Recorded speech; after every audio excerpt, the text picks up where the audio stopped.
Hello, I am Pramod Kumar. Today we will study macroeconomics, open economy, macroeconomics is the chapter, and we will discuss part 2. We have divided the chapter in 4 parts. This is the second part. We will discuss forex markets, determination of exchange rate, right? So what is the forex market? Suppose you tend to visit New York, USA. So what is happening when you are willing to visit New York, USA? It is import of tourist services. We are importing service. You are going out means service is being imported.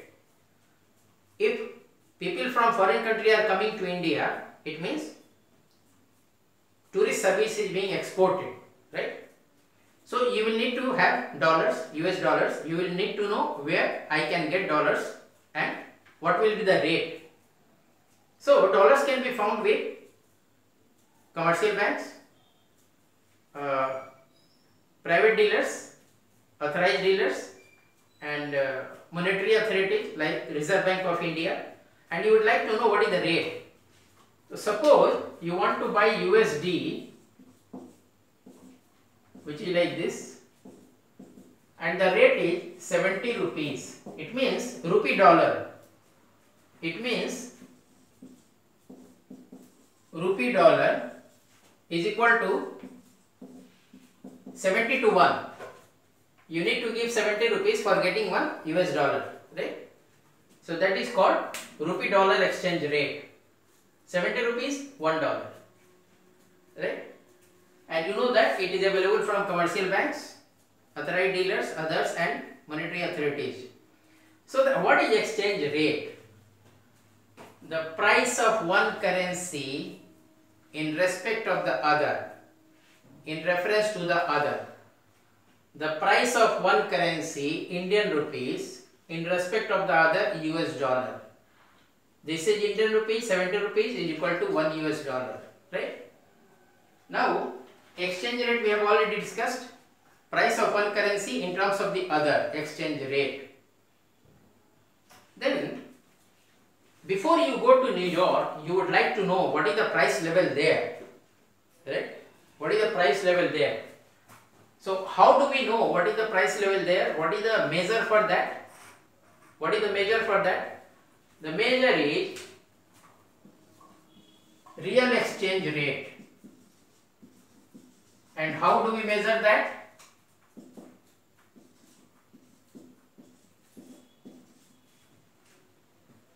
Right? Real exchange rate. We want to know what is the price level there as compared to price level in India. So PFE upon P. Here P is price level in India. PF is price level abroad in the foreign country. And E is equal to Indian rupee for if you are going to US dollar, USA, US dollar, right? E is equal to rupee price of the exchange. Rupee price, because we are talking of US dollar. You are going to New York, USA. Rupee price of foreign exchange, which is called nominal exchange rate, right? So, by this way you can know. Suppose this is price level in India is 200 and price level in foreign country, what is that? And dollar is at 60 and price level is at what rate? PF in foreign country. E is equal to rupee price of foreign exchange. Rupee price of foreign exchange, and suppose price level there is 5. So 300 upon 200 is equal to 1.5. So price level in the USA is 1.5 times of the price level in India. It is costlier there, right? Then we go to the purchasing power parity. What is PPP? It's very simple. If you are buying a pair of shoes in the USA for $10, the same pair of shoes should be available in India also for $10. Then it is called purchasing power parity. That particular commodity is available at $10 for $10 in the USA, and it is the same thing is available in India for $10, same commodity. That is called purchasing power parity. It means that goods cost the same in two countries when measured in the same currency. Goods cost the same in two countries when measured in the same currency. Pair of shoes, dollar, dollar, 10, 10. USA, India, right? Then we go to, it says, if a pen costs $4 in the US and nominal exchange rate is 50, right? If a pen costs $5 in US and the exchange rate in India is 60 rupees, so in India it should cost 300 rupees, 5 into 60. In India it should cost 300 rupees, right? So it says if the real exchange rate rises above 1, real exchange rate rises above 1, what does it do? If the real exchange rate rises above 1, which is the condition here, position here 1.5, this means that goods abroad have become more expensive. 1.5 in the US, 1 in the India, more expensive than goods at home. The real exchange rate is often taken as a measure of a country's international competitiveness. So, the real exchange rate of the USA shows that they are 50% more competitive as compared to the India international competitiveness, right? Then we go to determination of the exchange rate. We must be wondering how exchange rate is decided, right? Earlier, long back, countries used to have, many of the countries, fixed exchange rate. They had lot of control exercised by the government, the monetary regulatory authorities. But after 1970, those things broke down and most of the countries started following flexible or floating exchange rate. What is flexible or floating exchange rate? Flexible or floating exchange rate. Here, governments don't intervene. Actually, they don't do anything. They don't intervene in the fixing of the exchange rate. They allow the market forces of demand and supply to settle the exchange rate. And here you will find rupee dollar, right? And amount of foreign exchange. Amount of foreign exchange. So here you see, as we know, this is the demand curve and this is the supply curve, and the equilibrium level is this, here. They meet here, so the price is fixed here, right? So this is the equilibrium price, OE or whatever, and this is the quantity supplied at this rate, because demand curve and supply curve intersect at this point, right? So how does it get settled, right? Suppose I export to the USA, and USD is equal to 100 rupees to 1 USD, and there is 1% increase in the exchange rate, so it becomes 101 to 1. It means there is a decline in the price of the exported item. So if we want that supply of dollars should increase in the market with rise in the exchange rate, then what needs to happen? The demand for the goods from India needs to be more than unit elastic, right? It means if there is 1% increase in the exchange rate, in order for the supply of dollar to be more in the Indian economy with increase in exchange rate, the demand for the Indian goods needs to increase by more than 1%. Then the rupee value of our exports will be more than what it was at 100:1, right? It says like this. It says like this. For the supply of foreign exchange to increase, as the exchange rate rises, the foreign demand for our export must be more than unit elastic, means more than 1. If it is 1, then it will only compensate for this increase, right? So it needs to be more than 1% for more supply of dollars in the market with rising exchange rate. And it also says, in this case of flexible exchange rates, without central bank intervention, the exchange rate moves to clear the market. Moves to clear the market means whatever deficiency is there, the factors of demand and supply adjust that, bring an equilibrium to equate the market for supply of foreign exchange. And the equilibrium rate is here.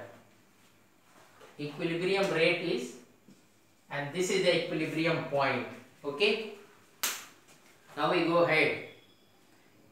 If the demand for foreign exchange goes up, what happens? If the demand for foreign exchange goes up, how does the demand for foreign exchange go up? When we import more, when we import goods, services, we need to pay. So when we import more, the demand for foreign exchange is more. So when the demand is more, the demand curve shifts to the right. The demand curve shifts to the right.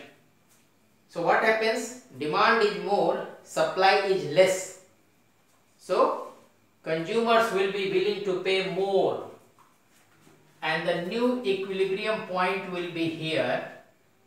And the new price will be here. At E1. Right? At a higher level. Earlier it was at E star, now it goes up to E1 and the new equilibrium is here and the supply is here. So exchange rate has increased, supply has increased and the new equilibrium is at a higher point. And the demand curve has shifted upwards, rightwards from DD to D1, D1. Right? Then, if the demand for foreign exchange goes up due to Indians travelling abroad more often, increasing showing a preference, the DD curve will shift upward and rightwards, which we have already seen. The resulting intersection would be at higher exchange rate. Resulting intersection is at a higher exchange rate, right? Higher exchange rate. And changes in price of foreign exchange under flexible exchange rate are referred to as currency depreciation or appreciation. So here what has happened, when it has moved up from E star to E1, the currency has depreciated, right? The currency has depreciated. Earlier it was available for this amount $1. Now it is available for a larger amount of rupee. So the rupee currency, domestic currency, has depreciated. Right? So depreciated since it has become less expensive in terms of foreign currency, less expensive. The currency appreciates when it becomes more expensive in terms of foreign currency. The currency appreciates when it becomes more expensive, right, in terms of foreign currency. At the initial equilibrium exchange rate E star, there is now an excess demand for foreign exchange, right? To clear the market, the exchange rate must rise to come to a new equilibrium point here, right? At the new equilibrium with E1, the supply and demand for foreign exchange is again equal, because the DD cuts SS or the SS cuts DD at this point, and they are equal, right? So foreign exchange is not required only for exports and imports. It is also required for speculation. So what is speculation? It is also required for speculation. Speculation where foreign exchange is demanded for possible gains from appreciation of the currency. Speculation is, suppose I am sitting here and today US dollar is available for 70 rupees, 1 US dollar. I think after 1 month it can increase to 75, right? After 1 month, 75. So what I do, I spend 70,000 rupees and buy $1,000, thinking that after a month I will get 75,000 rupees for this $1,000 and make a clear profit of 75,000 minus 70,000 is equal to 5,000, right? So other than import and export, foreign currency is also demanded for speculation. And what is speculation?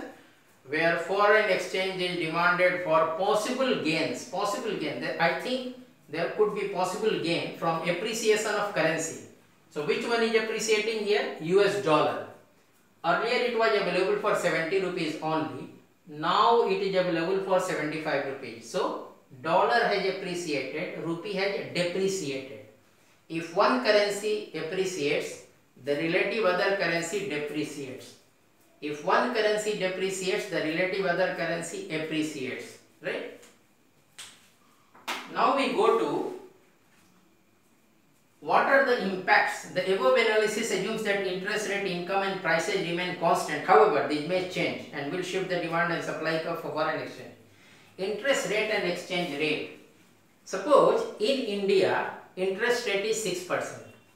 In the USA, it is 8%. So there are several banks, several individuals who have got a lot of money. There are several multinational companies. So they keep on looking for where to invest their money so that they can get more.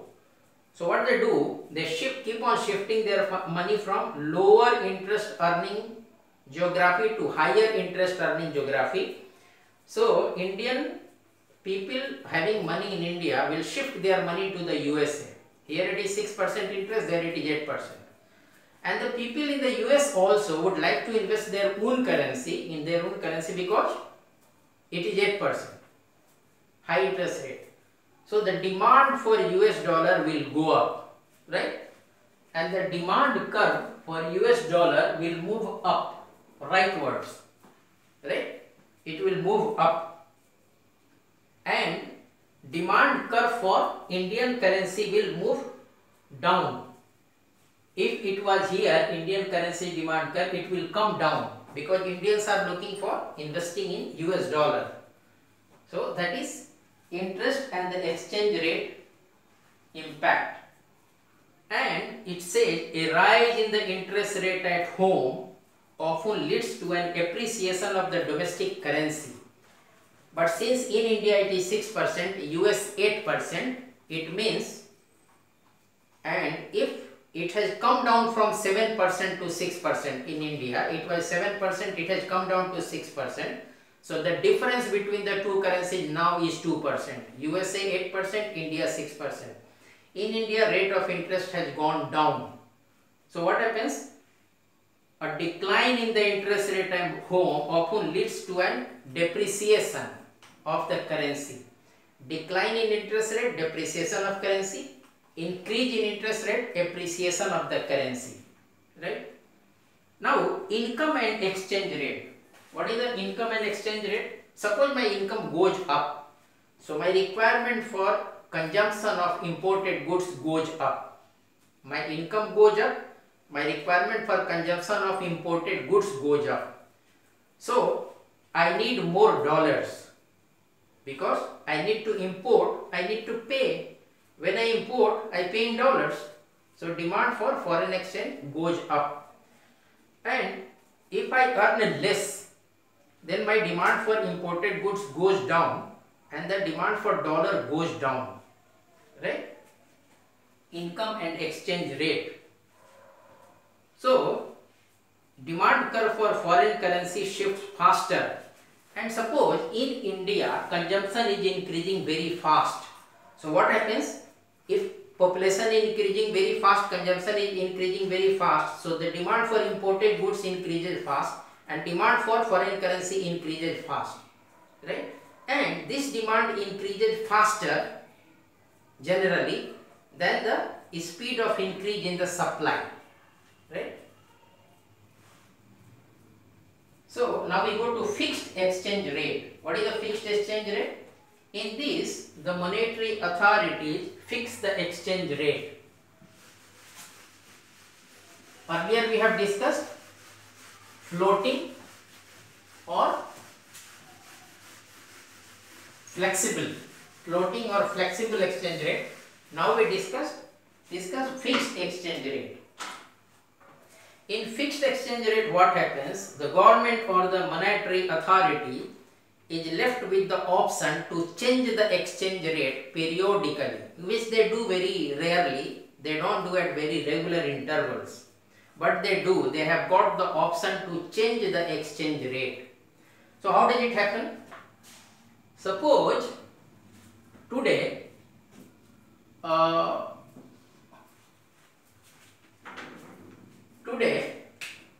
rupee dollar is 45 rupees.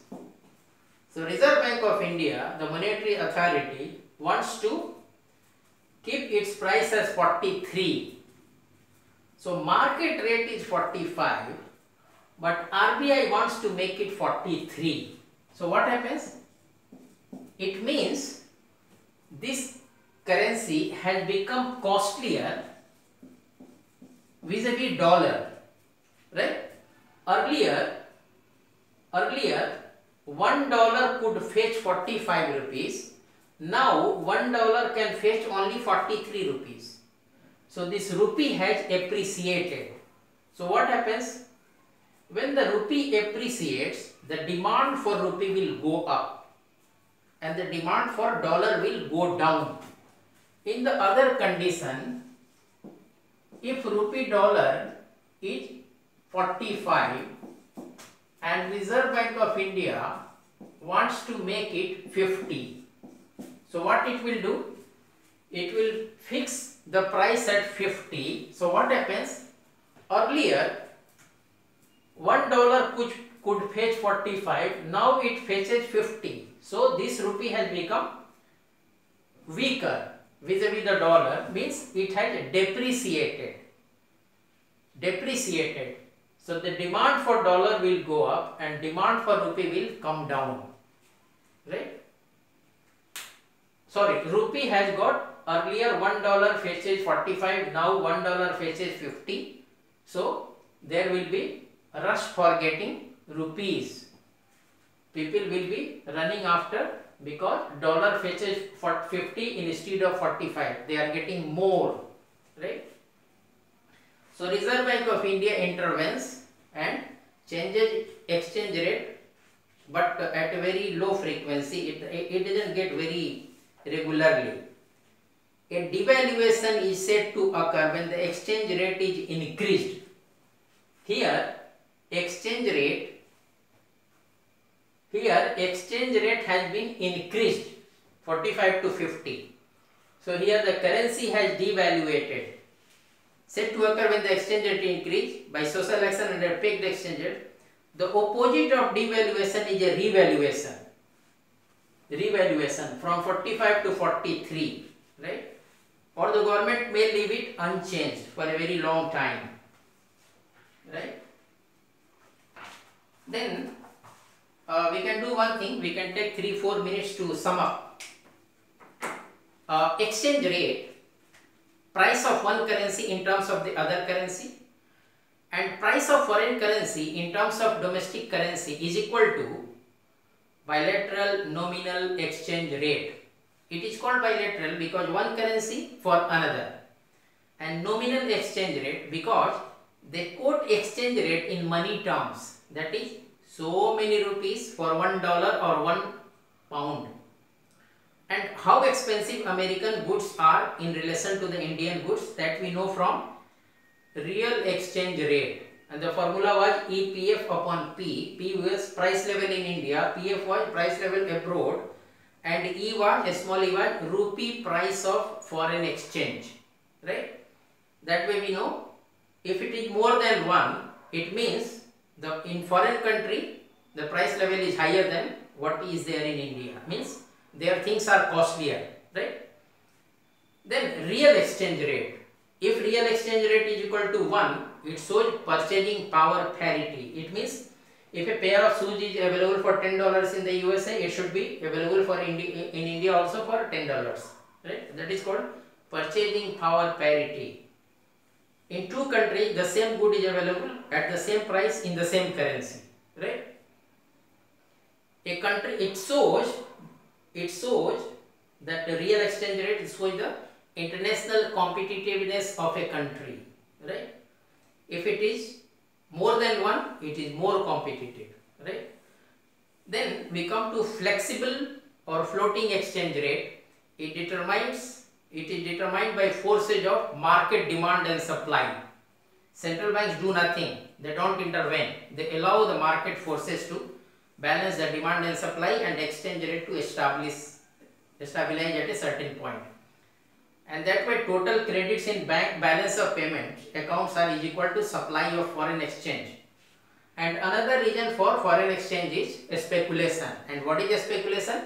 Where foreign exchange is demanded for possible gains arising out of appreciation of currency, right? Interest rate and exchange rate. An increase in interest rate at home often leads to appreciation of domestic currency. An increase in interest rate at home often leads to appreciation of the domestic currency. And the other way around, a decline in the interest rate at home generally results in depreciation of the home currency. And income and exchange rate, if income increases, demand for imported items increases, demand for foreign exchange increases, and demand curve shifts to the right because demand has increased, it shifts to the right, okay? Domestic currency depreciates. Since the demand for foreign currency has increased, domestic currency depreciates, right? If there is an increase in income abroad in foreign country, it results into increased demand for exports from India, and supply curve of foreign exchange shifts outward, it increases. Exchange rates in long run, how they are established in long run? Between any two national currencies, they adjust to reflect difference in price levels in the two countries in the long run. In the long run, of course, they reflect difference in price levels in the two countries. We presume that there are no tariff barriers, there are no Quota means quantitative limitations. You can export this much, import this much, quantity restrictions are not there. Finally, it boils down to transportation expenses, right?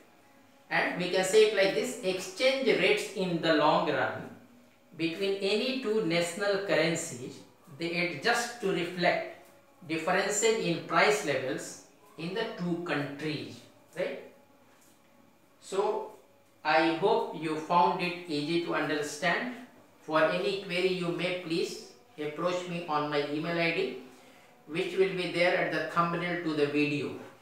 Thank you very much.